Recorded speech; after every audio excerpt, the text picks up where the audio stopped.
Hello viewers, my name still remains Oby Udeze. Today, in continuation of this book, Women are Supreme Being by Reverend Dr. Christian, I'll be treating the part 2 of Female in God. I decided to take this topic in part 2 because of its positive effects in the life of people who watched it, and also a new meaning it made to me personally.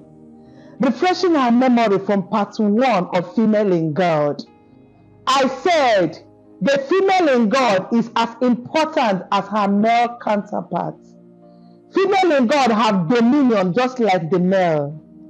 Female in God is not made inferior or smaller than the male. Female in God have managerial dominion.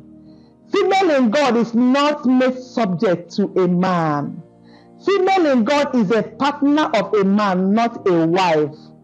Female in God is not a woman who came from men's rib.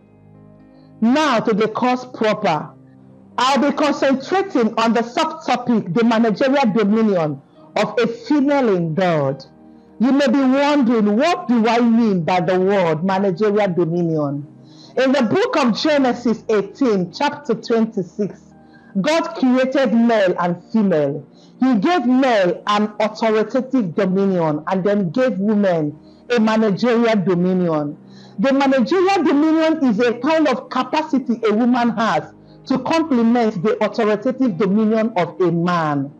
There are female in God who made mistake and found themselves in a man's house, and such women, even in the husband's house, will be manifesting it, but in humility and submission to their husband. Women with the managerial dominion have strength to keep things, including their husband and every other things they love. They are so blessed with such powerful gifts. The female in God have the ability to discern when somebody is loving what they love, including whom they love, and they attack it instantly.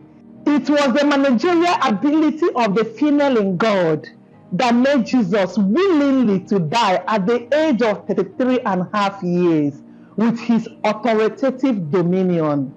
Jesus married the church, which is the female in God, and for over 2,000 years now, they have been managing the church that Jesus left behind with their managerial dominion. The managerial dominion of female in God cannot be under-discussed, as the female in God have really gone far with such ability in them. They complement the authoritative dominion in men, which is to say, no matter how authoritative a man can be, will never be perfect without the supplementary support of the managerial dominion of female in God. Like I said earlier, some female in God have found themselves in a man's house, yet in submission and humility, manifest managerial dominion. You can agree with me that a man with his authoritative dominion can seek advice from his wife how much to pay a helper that fix something in the house for them. The female in God with managerial dominion will suggest 5K instead of 15K the man wants to pay the helper. The female in God is a partner of a man, not the wife. She does not have desire anymore. She is not the woman from the rib of a man.